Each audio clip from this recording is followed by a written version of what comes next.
ఇలా సంజయ్ మావోడు మా స్థానికుడు, మాకు ఏ సమస్య వచ్చినా ఏ కష్టం వచ్చినా ఒక రక్షణ కవచంగా ఉంటాడు. కాబట్టి మా ఓన్కి మేము ఓటేస్తాం, కరీంనగర్ కన్నా బిడ్డ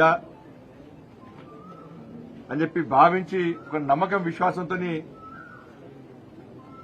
ఇవాళ పెద్దలందరూ వాళ్ళ కన్న కొడుకుగా, మా అక్కలు చెల్లెందరూ కూడా వాళ్ళ సోదరునిగా, మా అన్నలందరూ కూడా వాళ్ళ తమ్మునిగా భావించి ఇవాళ ఎవరికి వారు స్వచ్ఛందంగా ఓటింగ్ లో పాల్గొని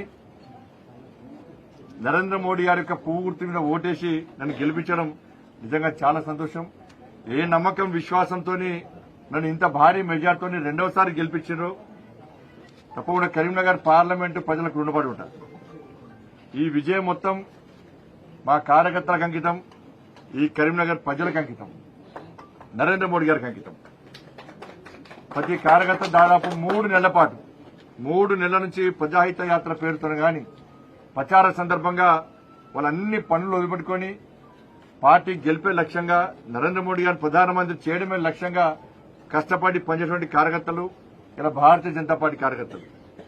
అటువంటి కార్యకర్తలు ఉన్నటువంటి పార్టీకి నేను మొదటిదాకా రాష్ట్ర అధ్యక్షుడు ఉండడం గర్వకారం. నాకు కూడా కరీంనగర్ పార్లమెంట్ ప్రజలు అవన్నీ గుర్తించారు. నేను రాష్ట్ర అధ్యక్షుడిగా ఉన్న సమయంలో నేను పోరాడిన తీరు, ఇలా కరోనా సమయంలో ఈ కరీంనగర్ పార్లమెంట్ ప్రజలకు సేవ చేసే తీరు, ఆదుకున్న తీరు, ఇవాళ 2 సార్లు జైలుకు పోయి దాదాపు అధ్యక్షుడు ఉన్నప్పుడు 109 కేసులు భరించినటువంటి వ్యక్తిగా, పేద ప్రజల కోసం కొట్లాడిన వ్యక్తిగా ఇలా ప్రజలు ఆదరించి అభిమానించి నన్ను గెలిపించారు. కాబట్టి తప్పకుండా రాబోయే రోజుల్లో అదే పందాన్ని కొనసాగిస్తూ ప్రజల పక్షాన ఉంటూ ప్రజల కోసం తప్పకుండా ఫైట్ చేస్తా. ఎందుకంటే శాసనసభ ఎన్నికల సమయంలో భారతీయ జనతా పార్టీ ప్రభుత్వం రావాల్సి ఉండే. బీఆర్ఎస్ పార్టీ మీద కోపంతో ఇవాళ ప్రజలందరూ కూడా 6 గ్యారెంటీలు నమ్మి కాంగ్రెస్ పార్టీని నమ్మి కాంగ్రెస్ పార్టీకి ఓటేశారు.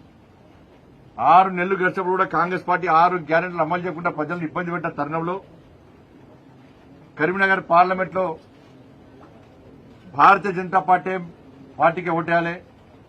రేపు 6 గ్యారెంటీలుగా అమలు చేయాలంటే గతంలో రాష్ట్ర అధ్యక్షుడు ఉన్నప్పుడు బండి సంజయ్ అనే వ్యక్తి ఏ విధంగా ఫైట్ చేసిండు, తప్పకుండా ఈ 6 గ్యారెంటీలు అమలు చేయడం తప్పకుండా ఫైట్ చేస్తాడు.